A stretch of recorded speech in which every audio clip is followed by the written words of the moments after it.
Shalom, shalom, shalom. Bienvenue à notre émission Asubuhi na Yeshu. Moi, c'est le pasteur. Bienvenue, Matenda Kibangala. Je salue toutes celles et tous ceux qui suivent régulièrement notre émission Asubuhi na Yeshu et vous souhaite de très bonnes conditions d'écoute. Asubuhi na Yeshu, qui signifie dans l'une de nos quatre langues nationales, le matin avec Jésus.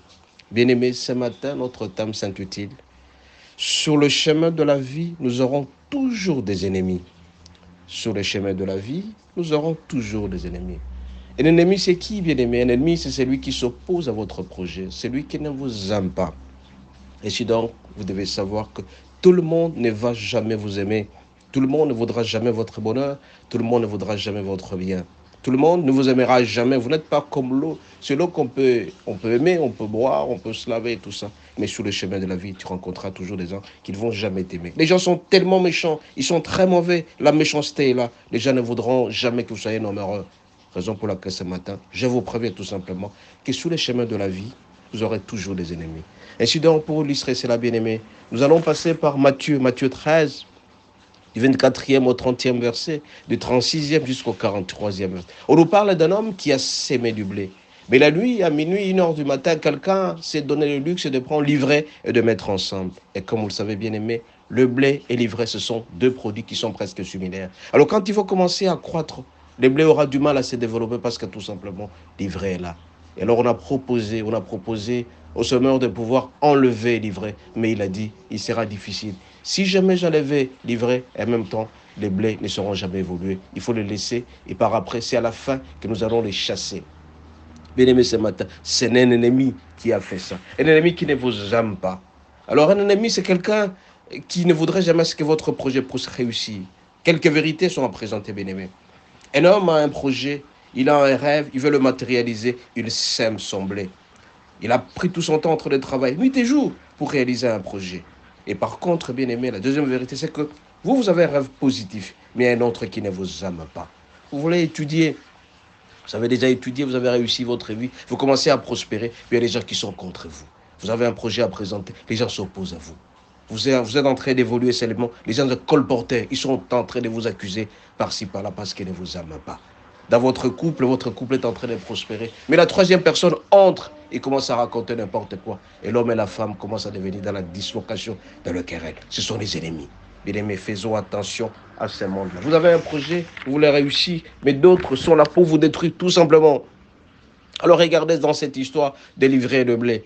C'est un homme qui est venu et qui a découvert un travail bien fait pour son ami, mais il cherche à faire un travail négatif.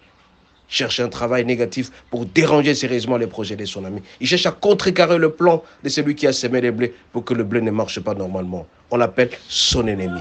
Par contre, il vous veut du mal. Dans votre vie, bien-aimé, il y a des gens qui ne vous aiment pas, ils vous veulent toujours du mal. Alors, ils sont en train d'investir leur temps pour faire du mal, leur énergie, leur intelligence, leurs moyens, leur argent, tout simplement pour que vous ne puissiez pas avancer. Alors, le Seigneur vous dit, ils seront toujours là. Notre souffrance et leur bonheur, notre tristesse, c'est un sujet de joie. Bien-aimés, à cet effet, nous avons deux sortes d'ennemis. Il y a des ennemis que vous allez connaître, celui qui vous dit tout simplement qu'il ne vous aime pas. Et des ennemis inconnus qui ne sont contents que quand jamais vous souffrez. Il y a des gens qui ne font que vous rester en justice pour rien comme ça. Il y a des gens qui viennent colporter. Il y a des qui montent des projets pour vous voler. Tout ça, ce sont des ennemis. Quand ça vous arrive, bien aimé, ne vous inquiétez pas. Soyez sûr et certain que c'est arrivé. Même auprès de Jésus, les ennemis étaient là. Ils ont colporté pour qu'il meure. Alors, vous devez savoir, pour passer à la résurrection, il faut passer par la mort. Ce matin donc, bien aimé, je vous préviens tout simplement que ne vous étonnez pas qu'il y ait quelqu'un qui ne vous aime pas. Ne vous étonnez pas qu'il y ait quelqu'un qui vous dit toujours du mal, même si vous n'avez rien fait. Alors, faites attention. Le Seigneur nous demande d'avoir quel comportement, quelle attitude à cet effet-là. La première attitude, bien aimée, nous sommes appelés à aimer nos ennemis. Tu dois aimer. C'est vrai que c'est difficile pour certaines personnes qui gardent la rancœur, la rancune contre celui qui l'a fait du mal parce qu'il les connaît.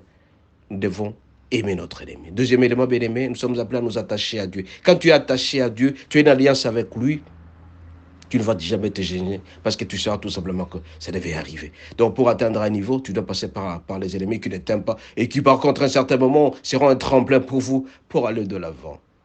Troisième élément, bien aimé, faites du bien à celui qui fait du bien. Si vous le connaissez, que vous a fait du mal, comportez-vous normalement. Bénissez-les, donnez-lui l'essentiel dont il a besoin. Alors quand vous priez, dites tout simplement que le Seigneur le bénisse davantage. Il ne faut jamais demander à ce qu'il soit persécuté. Parce que sous ce soleil, tout le monde aura des ennemis. C'est pourquoi ce matin bien-aimé, je vous préviens tout simplement que sur le chemin de la vie, les ennemis seront toujours là. Mais quel comportement, quelle attitude faut-il faire? Vous devez d'abord garder l'alliance avec Dieu. Vous devez aimer les ennemis, c'est-à-dire s'ils vous frappent du côté droit, montrez aussi le côté gauche. C'est vrai que c'est difficile. La plupart des femmes, ce sont des femmes qui gardent rancune. Les femmes, la plupart des fois, elles ont du mal à pardonner. Mais si elles vous démontrent ce matin, que vous soyez homme ou femme, soyez pardonnable. Il faut savoir pardonner. Dans le couple, un homme peut vous faire du mal. Pardonnez votre mari. Votre femme peut vous faire du mal. Pardonnez votre... Même les enfants, partout où vous allez passer. Je vous en supplie, bien-aimé. Mais vous ne pouvez pas réussir ce projet si jamais le Saint-Esprit n'est pas au rendez-vous. Demandez toujours le Saint-Esprit pour pouvoir vous dépasser. Le Saint-Esprit seul peut vous aider à aimer votre ennemi. Le Saint-Esprit seul peut vous demander de bénir votre ennemi. Parce qu'il y a des gens qui disent, tu m'as fait du mal, je ne sais pas t'aider. Non, il faut toujours aider. Il faut toujours... Parce que celui qui est votre ennemi, sois sûr et certain qu'il aura un ennemi pire que toi. C'est que l'homme aura s'aimé, il le mentionné certainement. Que Dieu vous bénisse et à la prochaine.